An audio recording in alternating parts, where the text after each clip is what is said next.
Oke ya, Bismillahirrahmanirrahim. Assalamualaikum warahmatullahi wabarakatuh. Waalaikumsalam warahmatullahi wabarakatuh. Baik, pada matkul kedua ya di kita ini, mata kuliah kedua, kita akan belajar tentang pasar ekonomi makro ya dan perilaku ekonomi makro ya. Nah, tadi di mata kuliah sebelumnya kita berbicara tentang masalah keseimbangan pasar ya. Nah, hari ini kita berbicara tentang makroekonomi, yang dimana makroekonomi ini kita akan lebih berbicara membahas jauh tentang pasar ya. Pasar secara umum, secara makro ya, dan juga perilaku ekonomi. Perilaku masyarakat bagaimana, perilaku warga negara, perilaku ekonomi secara makro. Ini yang akan kita pelajari ya di mata kuliah ekonomi makro ini. Nah, berbicara yang pertama adalah kita akan berbicara tentang pengangguran. Ya. Di mana tingkat pengangguran ini dia merupakan jumlah orang yang menganggur ya dalam persentase dari tenaga kerjanya itu. Dia ada pengangguran, sehingga dengan adanya pengangguran ini, adanya jumlah orang yang menganggur ya dalam persentase ya dari tenaga kerja itu yang ada itu apa di situ. Semua orang tidak ingin menjadi pengangguran, semua orang ingin bermanfaat, semua orang ingin berusaha semaksimal mungkin dia untuk bisa produktif di dalam hidupnya. Tetapi terkadang pengangguran ini terjadi jika salah satu dari kita ya, selain kita berusaha semaksimal mungkin kita untuk menjadi orang yang produktif, orang yang punya pekerjaan, orang yang punya aktivitas, sehingga dengan aktivitas ini kita bisa manfaat buat orang lain. Atau minimal buat diri dia sendiri gitu kan. Tetapi pengangguran ini pun terjadi jika lapangan kerjanya sedikit sementara pencari kerjanya banyak, maka akan terjadilah pengangguran di situ. Pengangguran ya. Nah, ini penyebab-penyebabnya. Ada yang pertama, ada yang namanya pengangguran friksional ya. Pengangguran friksional ini adalah pengangguran yang disebabkan fungsi normal ya dari pasar tenaga kerja. Biasanya ini menunjukkan masalah kecocokan kerja ya dan keahlian dalam jangka pendek. Nah, ini adalah friksional. Di mana pengangguran ini dengan pasar tenaga kerja ini biasanya itu dia nggak cocok, Pak. Saya kuliahnya apa, kerjanya apa gitu. Sehingga tidak sesuai dengan keahliannya, ya kan? Banyak orang-orang yang lulusan dari Fakultas Pertanian, akhirnya mereka bekerja di perbankan ya. Ada juga yang bekerja menjadi seorang guru, ada juga yang bekerja misalnya di kantor dan sebagainya. Nah, ini adalah pengangguran friksional yang tidak semua orang mempunyai golden ticket untuk bisa bekerja tidak sesuai dengan keahliannya. Nah, biasanya ketika seseorang bekerja dengan tidak sesuai dengan lulusannya, dan jika orang tersebut memiliki skill, memiliki kompetensi yang dia bisa pelajari dari luar, kemudian dia mampu dan bisa gitu, sehingga tidak terjadi masalah ya buat orang-orang tertentu ya. Tapi kalau orang yang menentukan ini agak berat gitu. Misal lulusannya ini tenaga kerjanya itu mau tidak mau akan lebih sulit ya, karena bersaingnya hanya sedikit sekali penyerapan tenaga kerja di bidang itu, sementara lowongan kerja sedikit gitu. Nah, itu adalah friksional, pengangguran friksional. Yang kedua, ada yang namanya pengangguran struktural.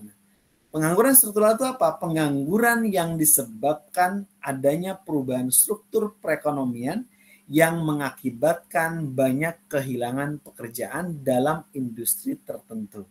Nah, ini pengangguran. Contoh, ketika terjadinya revolusi industri, dari dulu orang dari revolusi industri yang pertama itu orang di mana-mana Indonesia adalah negara agraris.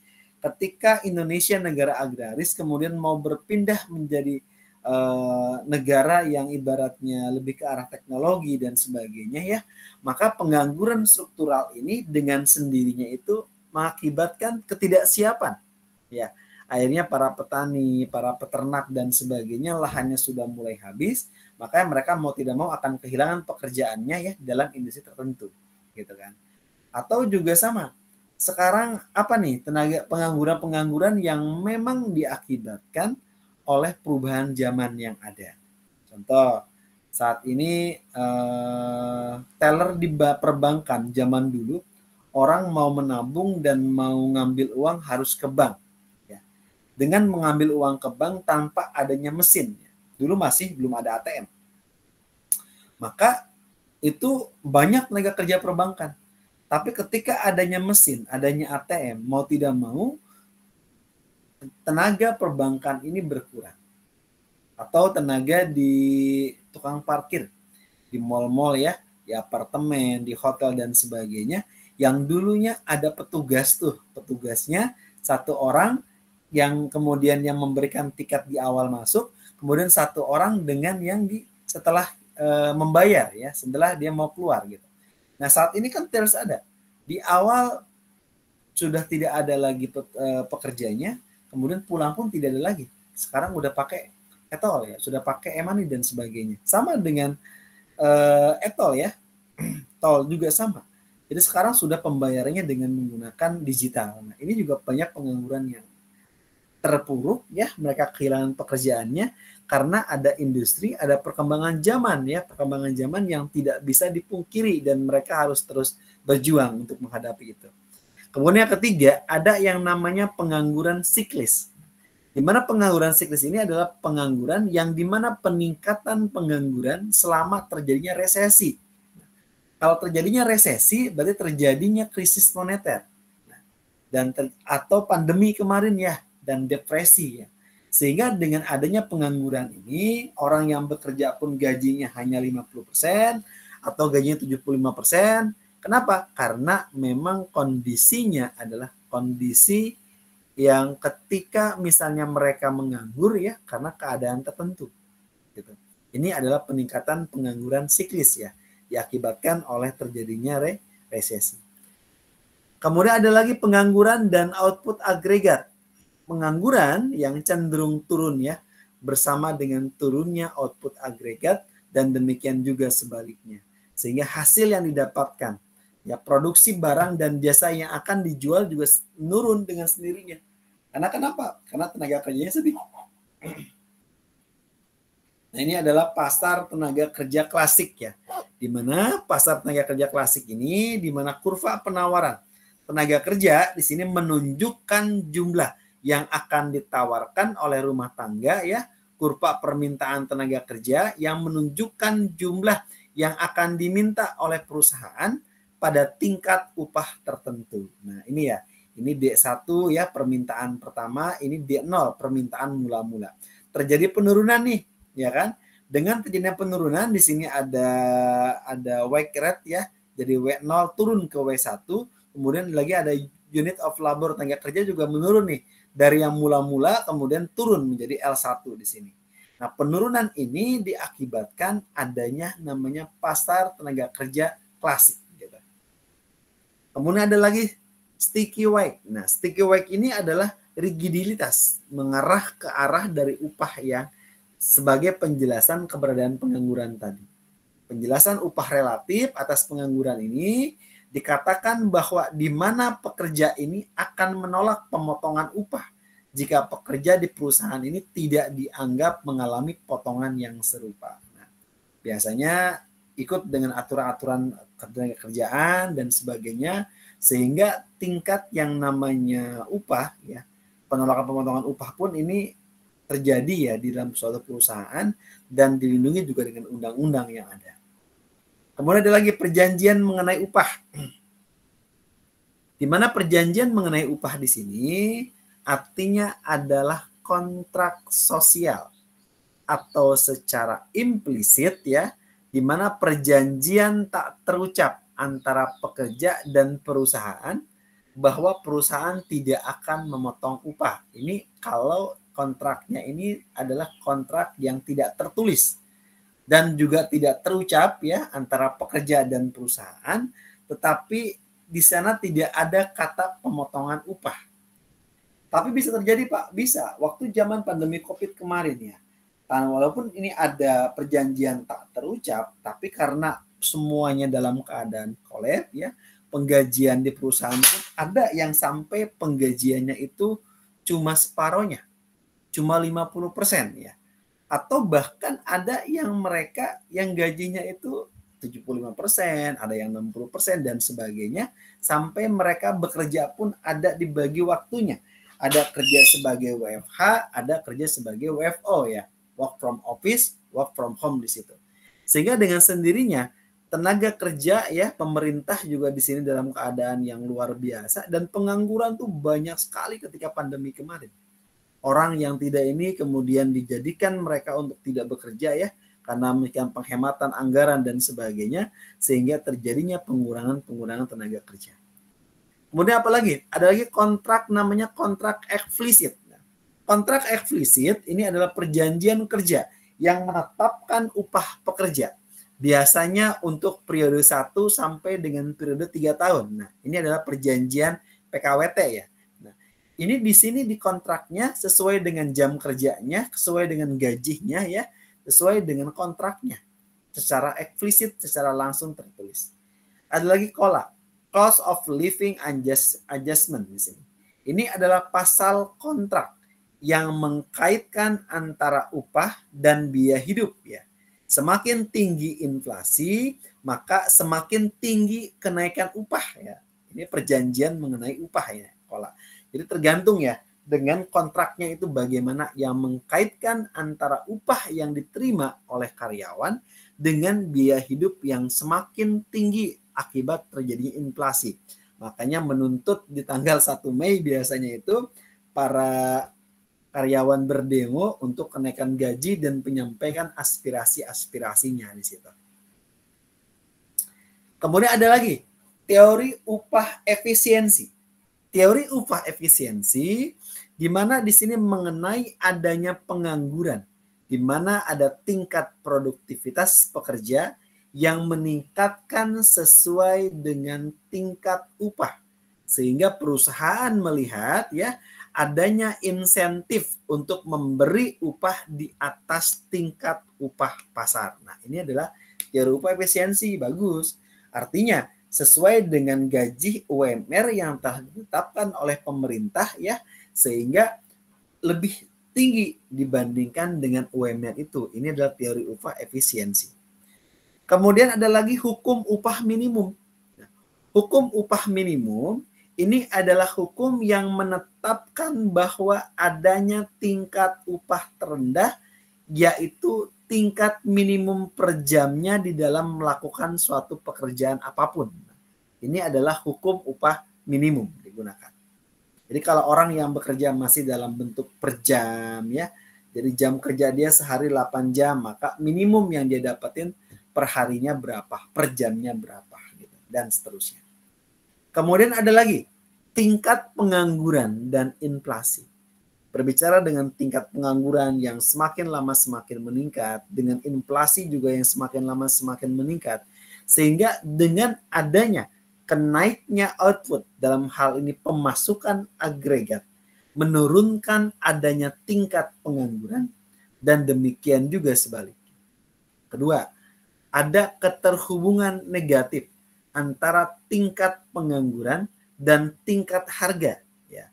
Dengan apa? Dengan turunnya tingkat pengangguran seiring dengan pencapaian output kapasitas ya, dengan menaikkan tingkat harga secara menyeluruh. Kemudian tingkat inflasi bagaimana? Tergantung dari perubahan persentase dengan tingkat harganya bagaimana. Kenaikannya bagaimana. Dengan kenaikan yang ada biasanya cenderung berbanding lurus dengan kenaikan upah minimum regional atau UMR. Kemudian ada lagi yang namanya kurva Philip. Kurva Philip ini adalah menunjukkan adanya keterhubungan antara tingkat inflasi dan adanya tingkat pengangguran yang ada di situ. Ini adalah kurva Philip. Di mana kurva Philip ini dia menunjukkan adanya keterhubungan ya, mulai dari di sini ada inflation rank ya, dengan menggunakan persentase ya.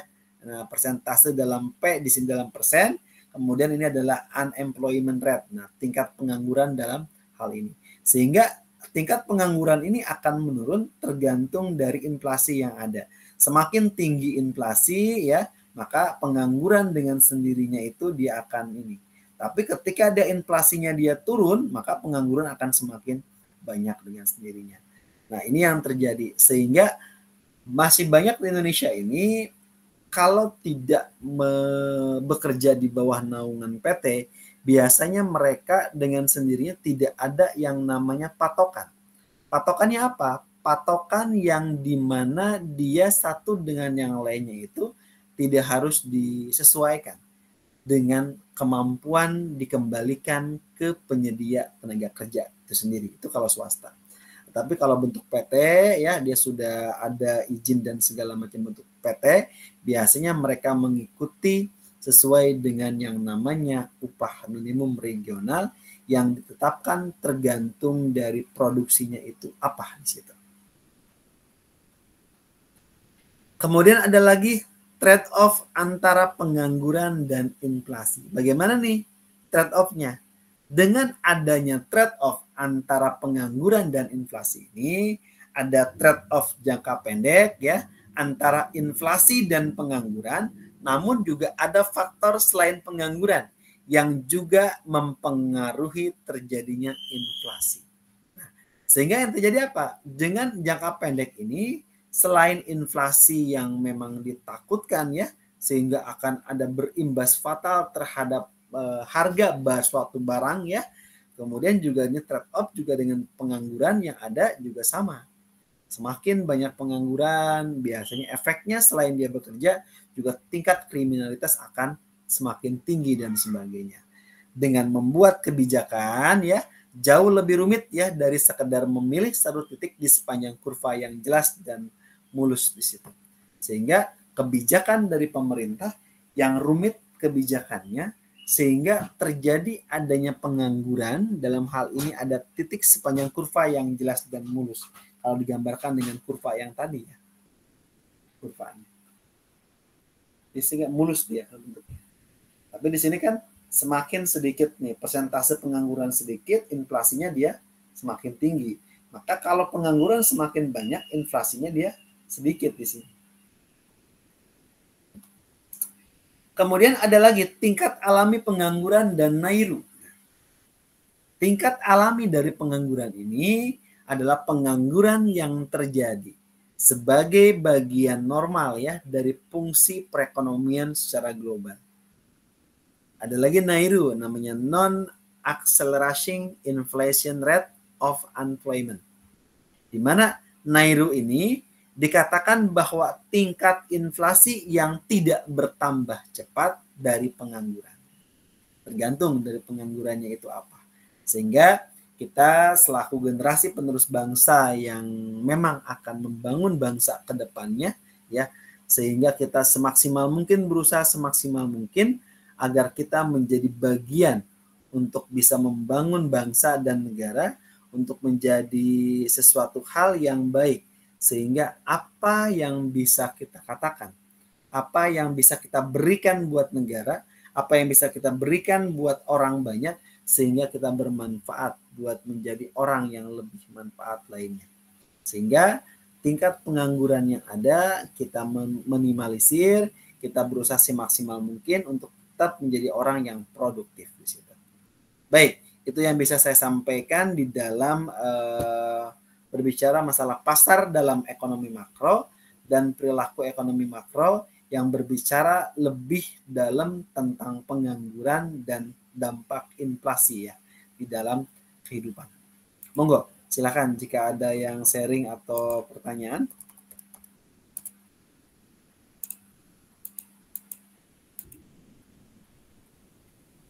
Kita absen dulu aja ya biar sekalian ya, bentar ya.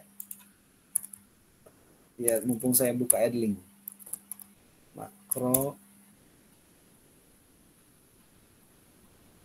1 Senin.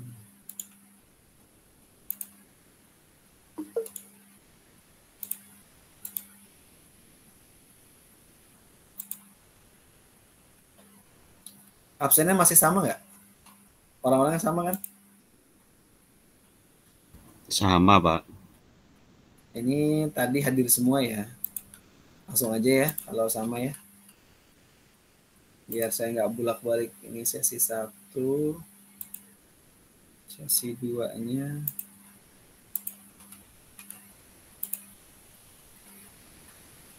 Sesi 3-nya. Oke, sudah.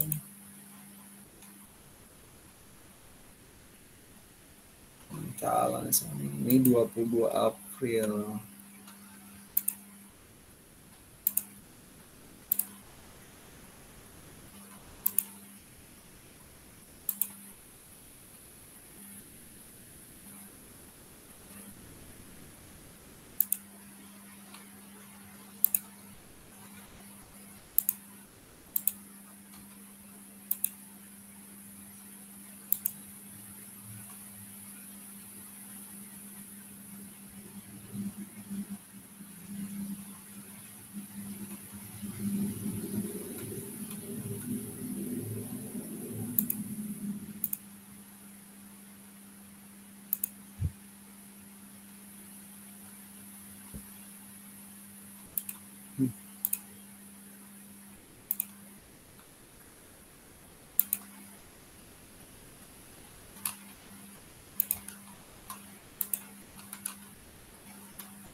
Wah, ada satu orang yang beda ya.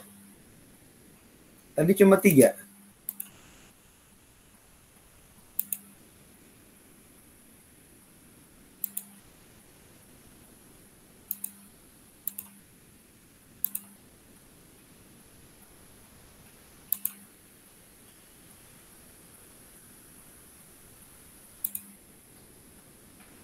Ada yang ini, ada yang beda di sini?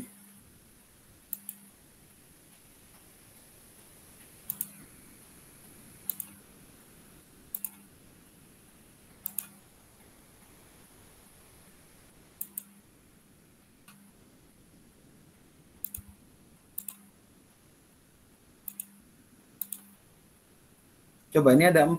Ari Arianto ada.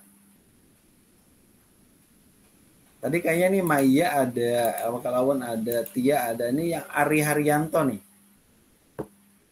Ada nggak Hari Haryanto?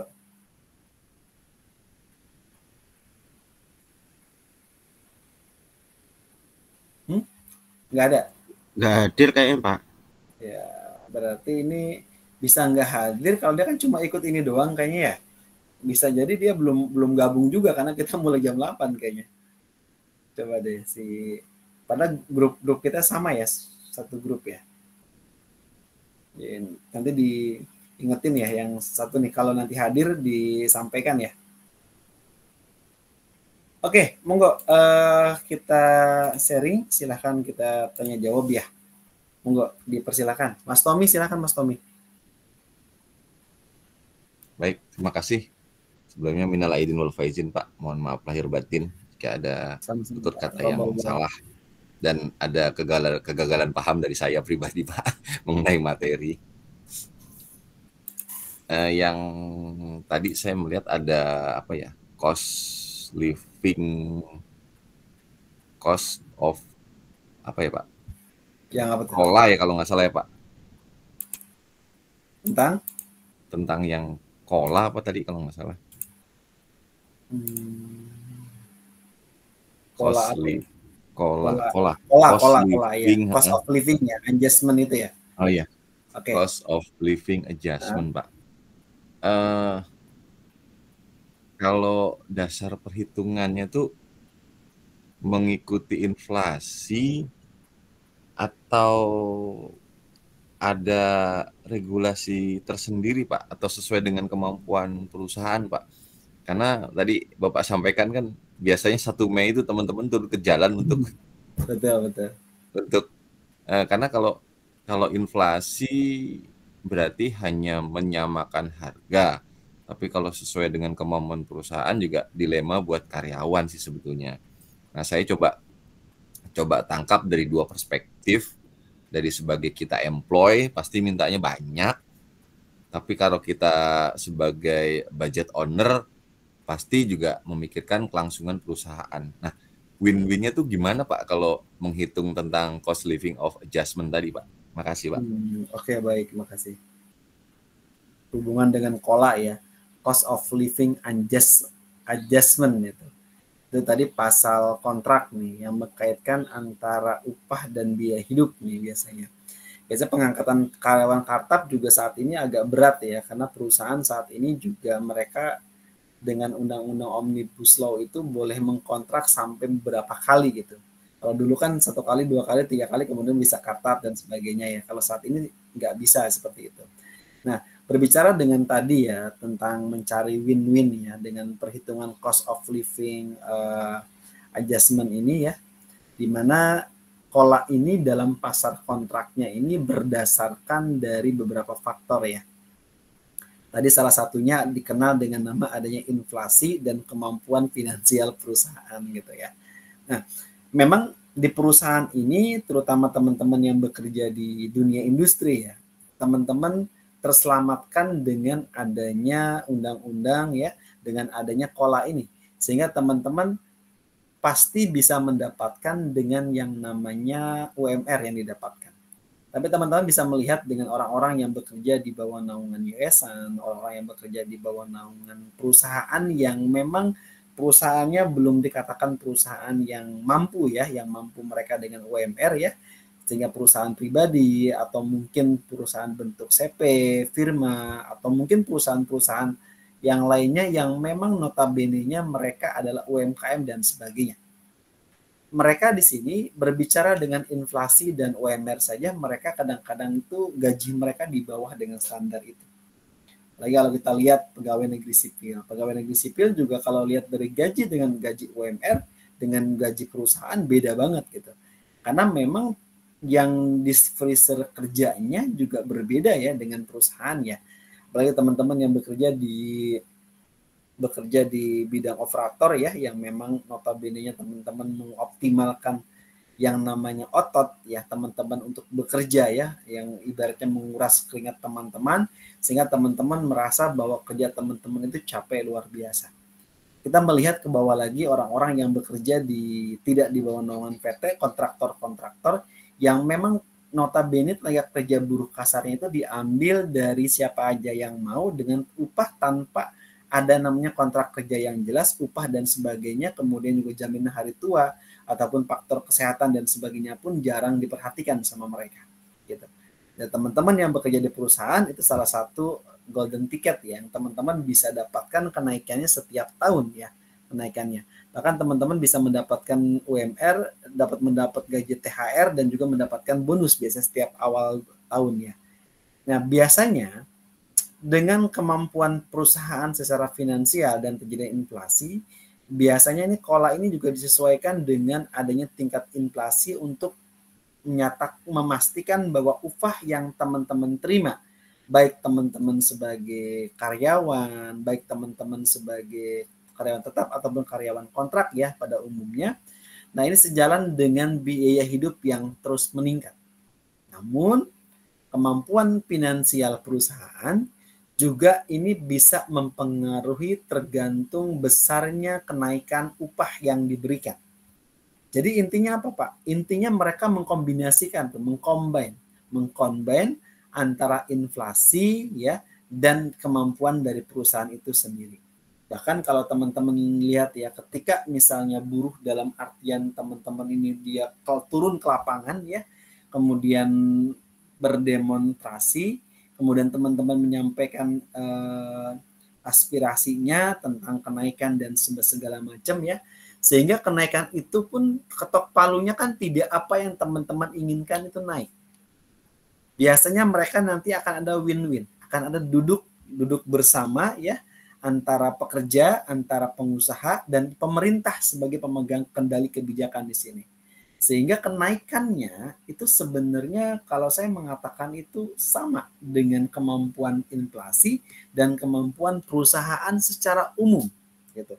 Bukan perusahaan secara perusahaan besar ya. Kalau perusahaan besar tergantung dari perusahaannya. Mungkin perusahaan yang notabene-nya dia produksi mobil ya, sepeda motor dan sebagainya ya, mungkin alat berat yang luar biasa, mereka mungkin dikatakan ada tipe golongan 1. Tapi ketika misalnya mereka yang bekerja di notabene-nya barang-barang elektronik, notabene-nya golongan 2 misalnya.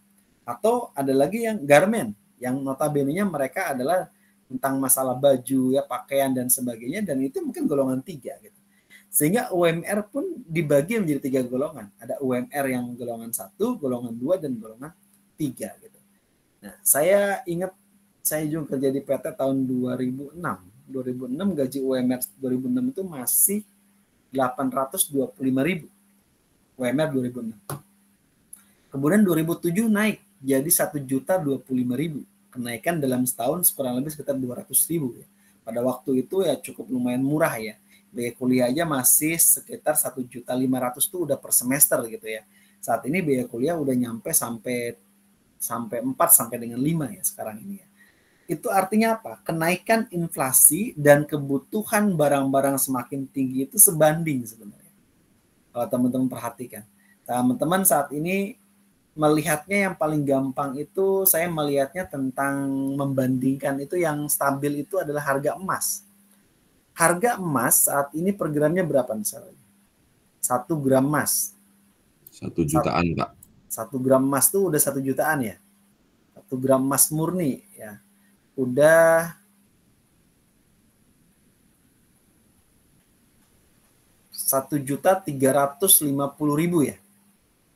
Ini kalau saya lihat emas batangan itu 1.347.000 1 gramnya. Nah, padahal pada zaman tahun 1998 pada saat terjadi kerusuhan, harga emas batangan murni ini, logam mulia ini hanya 20.000 per gram.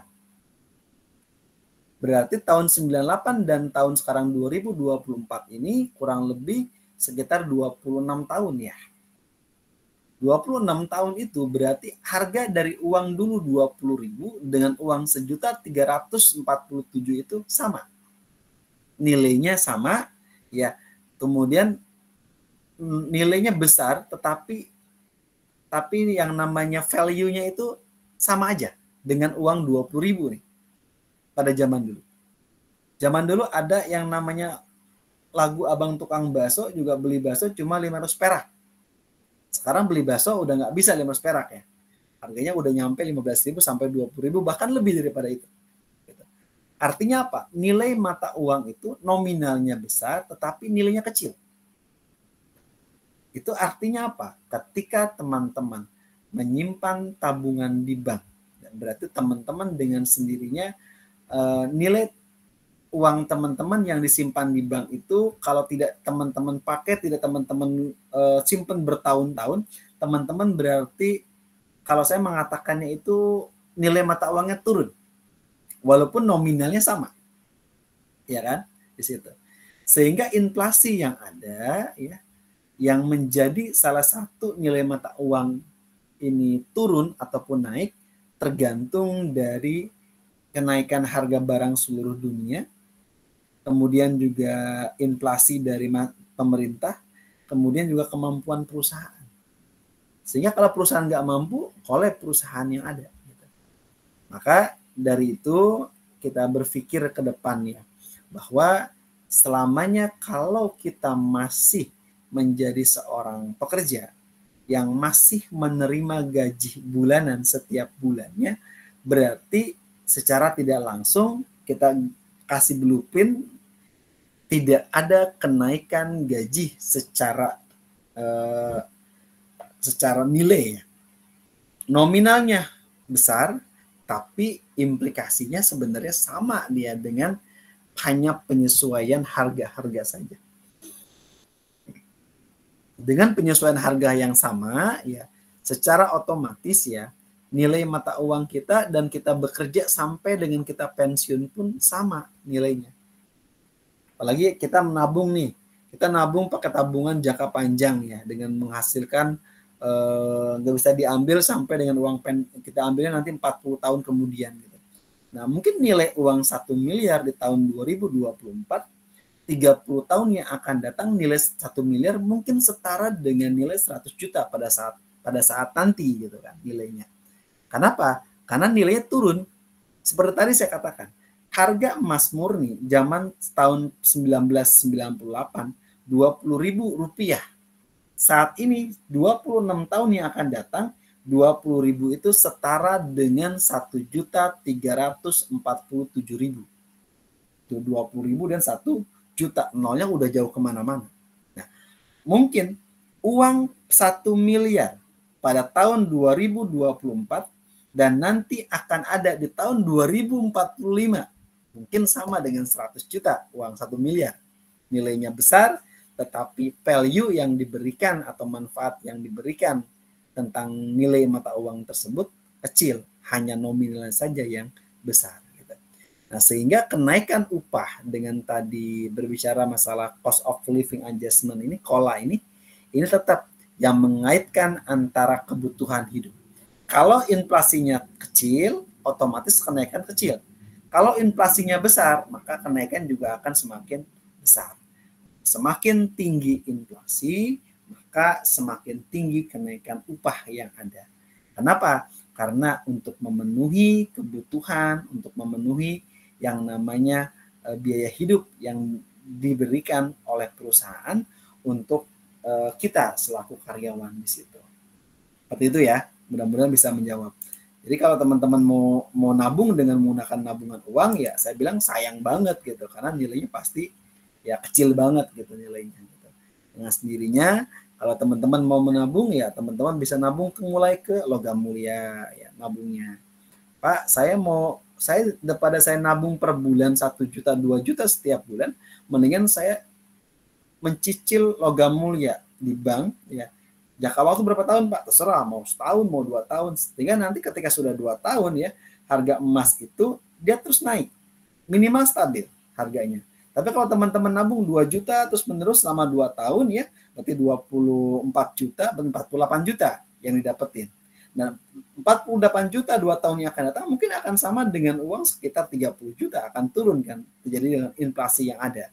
Tapi kalau teman-teman menabungnya dalam bentuk logam mulia, dalam bentuknya rumah, dalam bentuknya tanah, ya dalam bentuknya ibaratnya properti dan sebagainya, dan itu akan terus meningkat harganya, dan simpanan tabungan teman-teman itu tidak akan rugi. Makanya orang-orang ekonomi biasanya mereka lebih tidak suka menabung dalam bentuk uang. Mereka menabung dalam bentuk benda, ya, dan dalam bentuk logam mulia, tadi tanah, rumah, properti dan sebagainya. Gitu. Jangan teman-teman berpikir bahwa oh Pak kalau gitu saya investasi beli aja Pak kendaraan dan sebagainya. Ingat ya, kendaraan bukan investasi, karena kendaraan harganya akan terus turun, gitu. Ya. Mobil baru kita pakai setahun, tahun depan sudah turun 30%. Tahun depannya turun lagi jadi 40%, turun 40%, turun jadi 45%, turun 50% dan sebagainya. Sehingga kendaraan itu adalah barang yang kita pakai, alat yang kita pakai buat kita bekerja, buat kita mobilitas, sehingga dia bukan investasi, tapi dia adalah gaya hidup. Sama dengan tadi uang tadi. Pak, kalau gitu saya di PT Terus Menerus gimana ya? Berarti kalau teman-teman tidak pernah berubah, tidak pernah menentukan nasib teman-teman ke depan, teman-teman punya dreams ingin jadi apa, terus bekerja di PT, dan anaknya juga akan mengikuti di PT juga, berarti teman-teman tidak akan pernah bisa mempunyai sesuatu hal yang lebih dibandingkan orang pengusaha tadi. Memang berat jadi seorang pengusaha itu. Jadi memang resikonya tinggi, ya, tetapi yang dihasilkannya pun lebih besar. Kalau teman-teman sekarang bisa jadi karyawan, teman-teman mau menabung, ada sisihan uang segala macam, mulailah menyisihkan barang ataupun ini ke hal yang lebih produktif. Tapi memang ada risikonya. Apa risikonya? Uang tersebut tidak bisa diambil sewaktu-waktu. Pasti ada jangka waktunya. Ya. Sama halnya dengan teman-teman nabung, misalnya tabungan deposito, ada berjangka waktu dan sebagainya. Atau teman-teman beli logam mulia ya di perbankan, tetap teman-teman juga berapa tahun nih teman-teman? Oh 2 tahun, 3 tahun ya, berarti gak bisa diambil sampai dengan itu lunas, kemudian di logam mulia, kemudian bisa dijual kembali. Seperti itu. Monggo, ada lagi silakan. Makasih Pak. Monggo.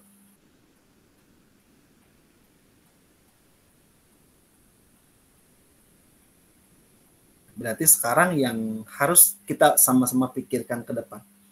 dengan adanya pengangguran yang luar biasa di zaman saat ini adalah zaman eranya adalah era Society 5.0, di mana sudah bergerak AI, Artificial Intelligence. Sudah banyak robot-robot yang disetting robot-robotnya itu dengan menggunakan berbagai macam kecerdasan buatan yang diciptakan oleh manusia untuk memenuhi kebutuhan manusia, untuk menggantikan tenaga manusia digantikan dengan tenaga robot yang ada. Siap tidak siap, suka tidak suka, kita akan berhadapan dengan zaman ini. Karena di zaman ini, teman-teman masih mempunyai pola pikir, pola yang teman-teman rutinitas kerja, ya pergi pagi, pulang petang, pendapatan pas-pasan. Ya. Itu kalau saya mengatakan berarti teman-teman tidak pernah ingin berubah. Ayo teman-teman berpikir dari sekarang sampai teman-teman kuliah, apa yang bisa teman-teman berikan buat masa depan teman-teman, buat masa depan keluarga, buat masa depan generasi penerus teman-teman ke depannya. Sehingga pikirkan dari sekarang, jangan berpikir terus-menerus menjadi seorang pekerja. Dengan teman-teman berpikir terus-menerus menjadi seorang pekerja, teman-teman tidak akan bisa memenuhi keinginan teman-teman dan gaya hidup teman-teman. Kebutuhan terpenuhi Pak, kebutuhan pasti terpenuhi. Tetapi keinginan dan gaya hidup teman-teman tidak akan bisa memenuhi itu. Sehingga yang terjadi, ya teman-teman berusaha semaksimal mungkin. Ya kalau teman-teman punya targetnya di dunia hanya biasa aja, ya silahkan, tidak jadi masalah. Karena semua orang mempunyai dreams yang berbeda, semua orang mempunyai mimpi yang berbeda, semua teman-teman tidak bersaing dengan siapapun, teman-teman hanya bersaing dengan diri teman-teman sendiri. Semakin tinggi target di dalam diri teman-teman, teman-teman akan berusaha semaksimal mungkin mengejar target teman-teman untuk menjadi orang yang luar biasa. Tetapi kalau teman-teman targetnya hanya B saja, biasa saja, maka teman-teman pun akan tertinggal dengan teman-teman lain yang seumuran atau bahkan lebih muda daripada teman-teman, dan mereka lebih hebat dibandingkan dengan teman-teman. Itu tidak ada yang salah. Tidak perlu iri, tidak perlu risau dengan mereka, karena mereka punya target yang lebih tinggi dibandingkan dengan teman-teman. Jadi tidak ada yang namanya, Pak, saya iri sama orang itu. Kalau iri sama orang itu, maka teman-teman semaksimal mungkin, berusaha semaksimal mungkin untuk bisa melampaui dan lebih daripada orang itu. Kalau tidak, ya nggak bisa. Kehidupan terus berjalan, ya kemudian juga di kehidupan di zaman saat ini, semua orang berpikir bagaimana caranya untuk bisa menjadi orang yang lebih baik, menjadi orang yang lebih bermanfaat. Sama halnya seperti teman-teman sekarang, investasi yang paling menguntungkan di masa depan adalah investasi dari leher ke atas. Teman-teman kuliah ini adalah termasuk salah satu investasi yang teman-teman dapatkan. Nanti teman-teman mundur 4 tahun, ya, belajar semaksimal mungkin. Setelah teman-teman punya gelar sarjana, teman-teman bisa mengupgrade keilmuan teman-teman yang lebih baik lagi. Sama halnya kan kalau teman-teman mau menebang pohon di hutan, maka langkah yang paling baik adalah teman-teman tidak perlu langsung terjun ke hutan, kemudian mengambil kapak, kemudian teman-teman terus menebang dari tahun ke tahun. Tapi teman-teman mendingan mundur sebulan, 2 bulan, 3 bulan, asah kapak yang lebih tajam. Setelah itu belajari strategi-strateginya apa, belajari bagaimana cara yang lebih hebat dan segala macam, sehingga teman-teman dalam waktu 3 bulan mundur, teman-teman bisa mengalahkan orang yang sudah bekerja keras tadi. Bekerja keras itu akan terus bekerja tanpa memikirkan strategi. Tapi kalau teman-teman bekerja cerdas, maka teman-teman akan berusaha semaksimal mungkin bagaimana bekerja dengan cara cepat, ya tepat, ya dengan lebih luar biasa. Apalagi teman-teman mengoptimalkan lagi Pak dengan kerja ikhlas. Nah itu wawalam. Itu sudah lagi tingkatannya lebih tinggi lagi. Selain teman-teman cerdas, juga teman-teman melibatkan Tuhan di situ, melibatkan Allah di situ, sehingga hasil yang teman-teman dapatkan, teman-teman berikan 10% buat Allah, berikan 10% buat sedekah dan sebagainya, sehingga apa yang teman-teman harapkan akan lebih cepat prosesnya dibandingkan dengan teman-teman yang biasa aja. Ini zamannya luar biasa perubahan ke depan. Jadi teman-teman harus siap dengan berbagai macam fenomena, berbagai macam hal yang memang teman-teman harus bisa bersaing di kehidupan di dunia saat ini. Ada lagi nggak? Kalau nggak ada, ini baru ini kita nanti paling baru pertemuan pertama nih, belum terlalu panas ya. Karena biasanya kelas ini kalau nanya banyak nih biasanya. Ini sekarang kayaknya romannya masih suasana libur lebarannya masih kental kayaknya. Jadi kayaknya udah ininya luar biasa ya, masih suasana liburan, atau mungkin teman-teman baru nyampe pulang dari kampungnya sampai hari Minggu ya, atau hari Sabtu, mungkin suasananya masih lemes banget dan kondisinya ya, karena penyesuaian dari masa liburan yang saat ini kemudian dipaksa kembali dengan rutinitas yang ada. Mudah-mudahan teman-teman sehat selalu ya. Kita apapun yang kita laksanakan ya, apapun yang kemarin silaturahim, itu adalah ajang yang setahun sekali yang merupakan kewajiban kita selaku umat muslim ya, yang untuk bersilaturahim ya kepada orang-orang yang memang kita sayangi, orang-orang yang kita kasihi, orang-orang yang berjasa buat kehidupan kita sebelumnya. Ada pertanyaan? Oh kok, Mas Ari silakan. Bukan bertanya sih Pak, kalau saya mau izin konfirmasi saja. Ini saya maaf baru join jam 8 Pak, karena tadi ada kelas lain Pak di jam pertamanya seperti itu Pak. Iya. Jadi saya ketinggalan materinya Pak, mohon maaf Pak. Nggak apa-apa, nanti kan ada recordnya ya, nanti tinggal ditonton aja. Ya baik, makasih Pak. Absen udah saya absenin kok. Berarti Mas Ari cuma ikut satu ya, ikut makro aja ya? Kalau saya hari Senin ini ikut makro saja Pak, di jam pertamanya saya ikut perpajakan Pak. Oh iya, sama Pak Sofian atau siapa? Sama Pak Pauji Pak. Wah Pak Pauji, oke. Iya. Nggak apa-apa, nggak masalah. Tadi udah saya absenkan ya, jadi Mas Ari udah, tadi saya bilang kok ini tadi yang mikro tadi ada 4, ada 3, terus tiba-tiba yang makro ada 4, berarti benar sama Mas Ari ini. Tadi memang agak percepat ya, kita tadi sekitar selesai tadi lebih awal, jam 7:30 kita selesai untuk mikronya, jadi saya udahlah kita lanjutin aja, jadi lebih cepat aja kita. Gak apa-apa ya, gak masalah ya, nanti tinggal baik Pak ya. Lihat untuk ininya, untuk bahan nanti kita di Adlink ada, kemudian untuk pengulangan materi, pembahasan materinya nanti ada di link di YouTube yang nanti akan saya share di Adlink juga. Oke, ada lagi? Oke ya, kalau tidak ada, untuk hari perdana ya, kita lebih awal ya. Nanti minggu depan kita sudah mulai normal kembali. Karena semangatnya nih kayaknya masih suasana liburan, kayaknya suasananya nih. Jadi semangatnya belum maksimal. Oke, thank you ya untuk hari ini. Terima kasih. Saya akhiri sampai di sini. Assalamualaikum warahmatullahi wabarakatuh. Waalaikumsalam warahmatullahi wabarakatuh. Terima kasih Pak.